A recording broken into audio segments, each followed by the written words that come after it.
أعوذ بالله من الشيطان الرجيم بسم الله الرحمن الرحيم الحمد لله الذي جعلنا من المتمسكين بولاية علي أمير المؤمنين وأولاده الطاهرين الصلاة والسلام على سيدنا ونبينا أبي القاسم محمد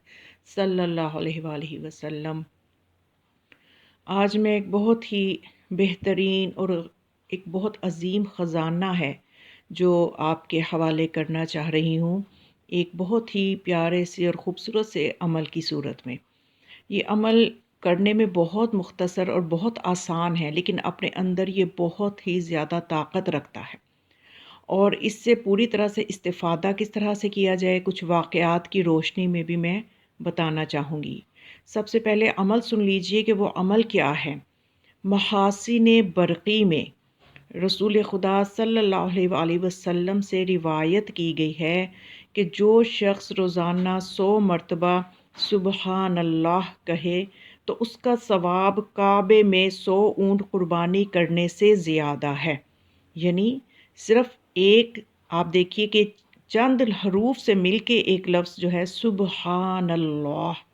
اس کو ادا کرنا ہے، 100 مرتبہ پڑھنا ہے، اور اس کے لیے کوئی اس چیز کی قید نہیں ہے کہ نماز کے بعد پڑھنا ہے یا رات کو یا دن کو،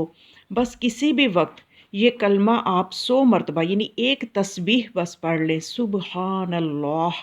تو اس سے کتنا ثواب ملے گا کہ 100 اونٹ قربانی کیے گئے ہوں کعبہ میں، تو جتنا ثواب ہے اتنا ثواب ملے گا۔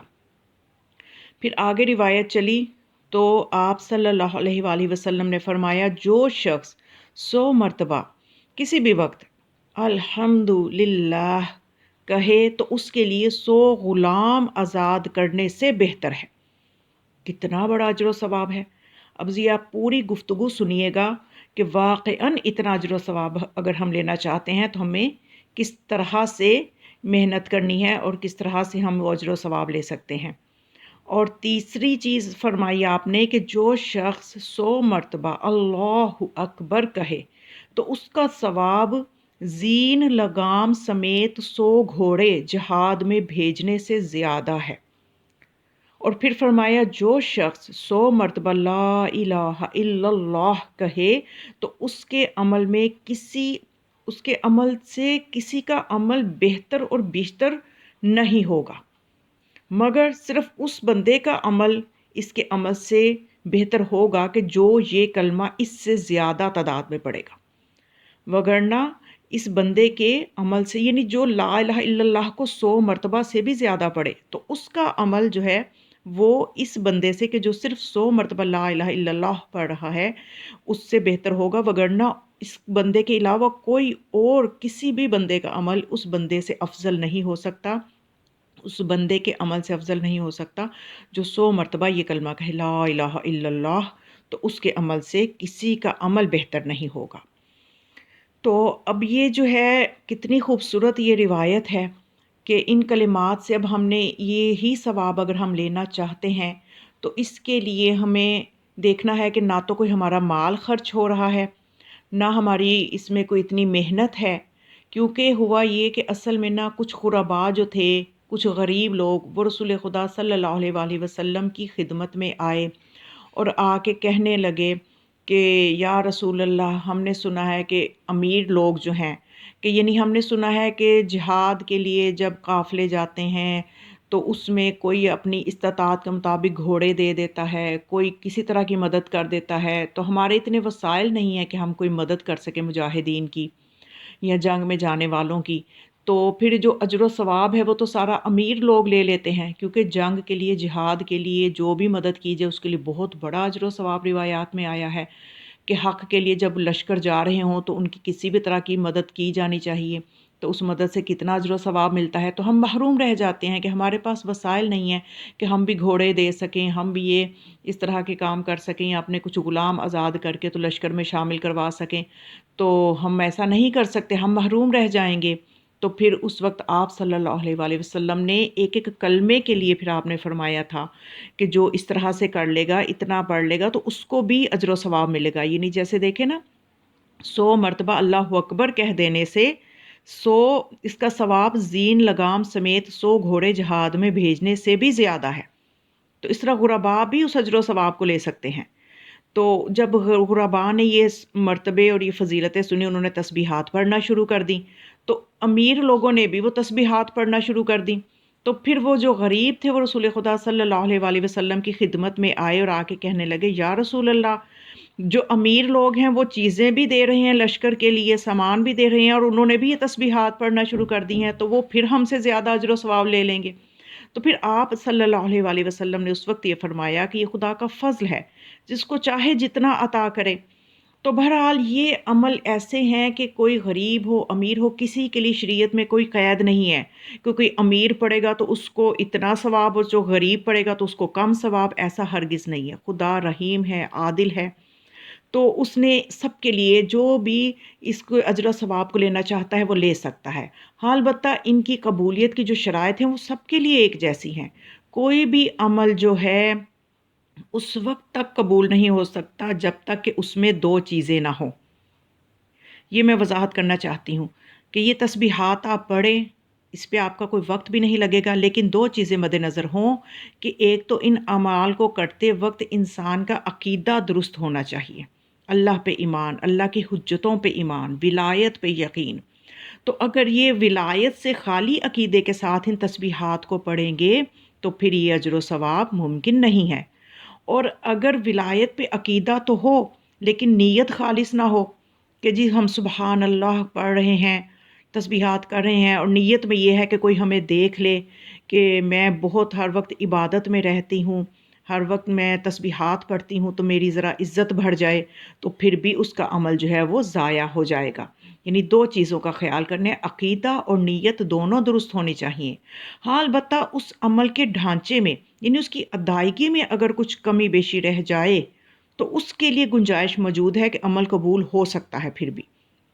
اس کا مطلب میں وضاحت کرنا چاہوں گی کہ یعنی جیسے ایک بندہ سبحان اللہ کہتا ہے تو اس کا عقیدہ بھی درست ہے، اس کی نیت بھی درست ہے، لیکن یہ ہے کہ اس کی ادائیگی میں فرق ہے کہ ہا کا مخرج وہ صحیح نہیں ادا کر پا رہا۔ تو یہ ہے تو ایک لحن جلی قرات کی روح سے، یعنی ہا کو ہا سے ہی اسی مخرج، جیسے عربی زبان کے کچھ مخارج ہیں، حروف کو انہی مخارج سے ادا کرنا چاہیے۔ تو اگر کچھ کمی بیشی رہ جاتی ہے تو خدا اس کی عقیدے اور نیت کی وجہ سے عمل کو قبول کر لے گا۔ تو اس کا یہ مطلب نہیں ہے کہ ہم اس کی ظاہری درستگی پہ غور کرنا چھوڑ دیں، سیکھنے چاہیے، قرات کے اصول سیکھنے چاہیے تاکہ ہماری نمازیں، ہماری عبادات درست نہج پہ ہو سکیں۔ لیکن میرا مقصد یہ ہے کہ اگر عقیدہ اور نیت درست ہو تو پھر بھی اعمال کو بچایا جا سکتا ہے۔ مثلا جیسے میں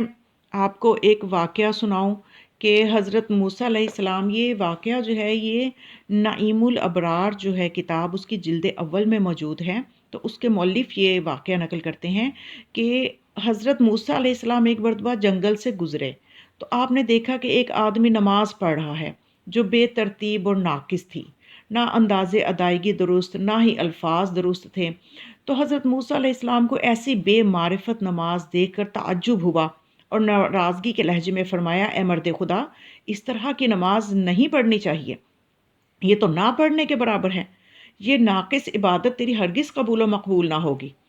اس پر قدرت کی طرف سے وحی ہوئی کہ اے موسیٰ، جس طرح اس کی نماز تیرے نزدیک ناقص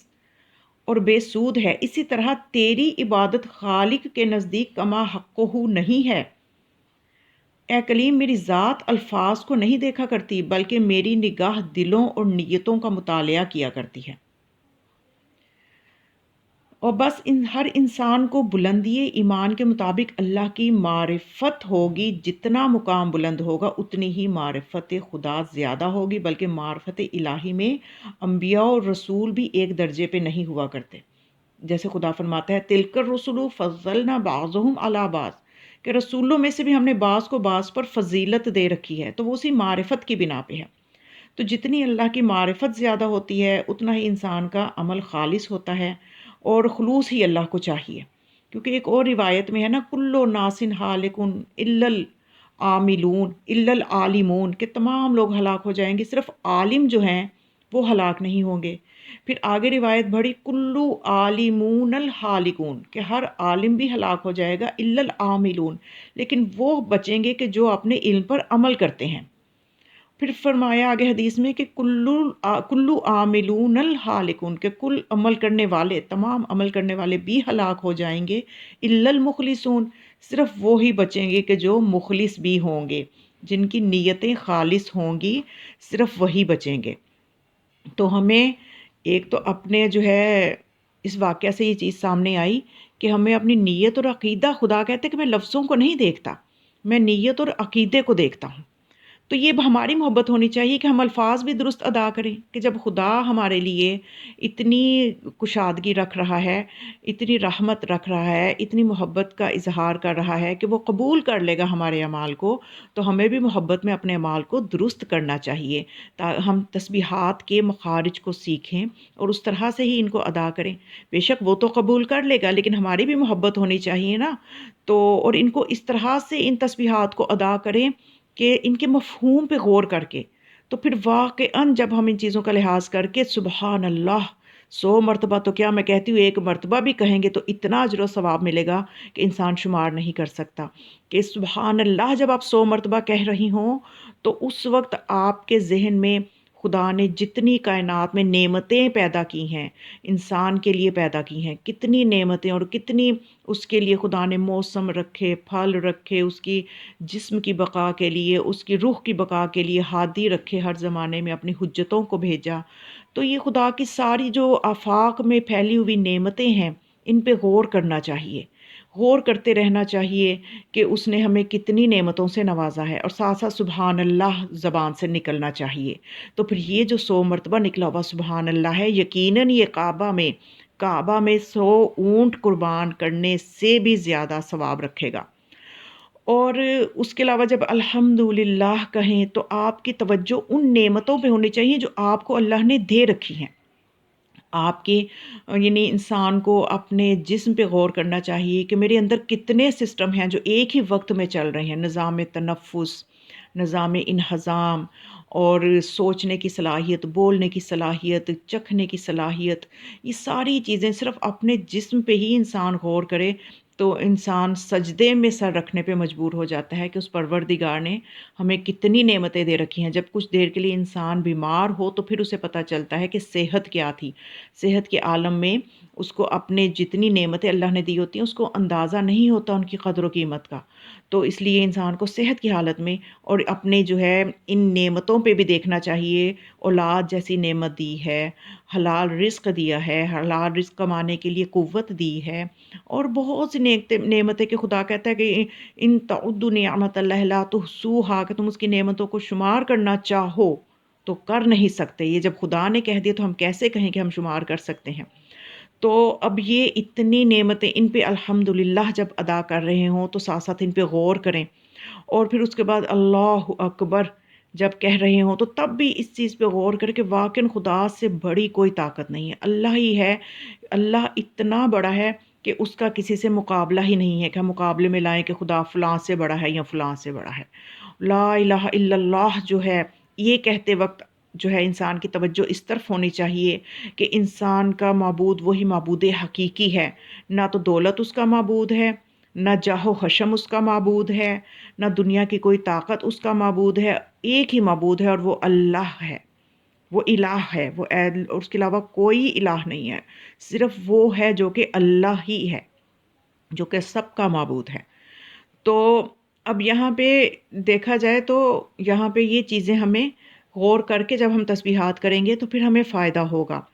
اور آج ایک بہت اچھی چیز میں آپ کو ہدیہ کر دوں کہ اگر انسان کو کوئی ایسا موقع ہوا کہ اس سے ریاکاری ہو گئی یا کوئی چیز غلط ہو گئی، اسے لگے کہ اس کا عمل پتہ نہیں قبول ہوگا یا نہیں ہوگا، تو اس کے لیے بھی ایک بہت خوبصورت روایت میں آپ کو ہدیہ کر رہی ہوں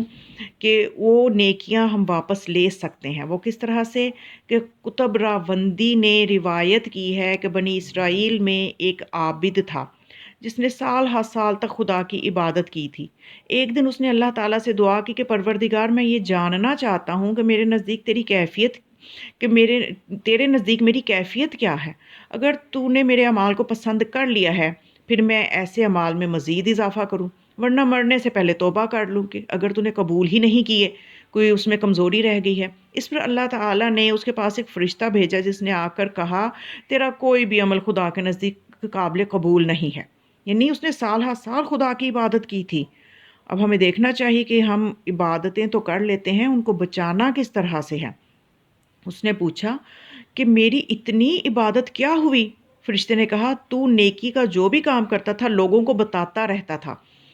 اس طرح تو یہ چاہتا تھا کہ لوگ تیری تعریف کریں، تجھے نیک جانیں، اور یہی تیرا اجر ہے جو تو چاہتا تھا، بس وہ لوگوں نے تیری تعریف کر دی اور بس تیرا اجر پورا ہو گیا، دنیا میں ہی جو تو چاہتا تھا تجھے مل گیا۔ یہ سن کر وہ عابد بہت پریشان ہوا، گریہ کرنے لگا، بہت رویا۔ فرشتہ دوبارہ اس کے پاس آیا اور کہا کہ حق تعالی نے فرمایا ہے کہ اب تو اپنے آپ کو مجھ سے خرید لے۔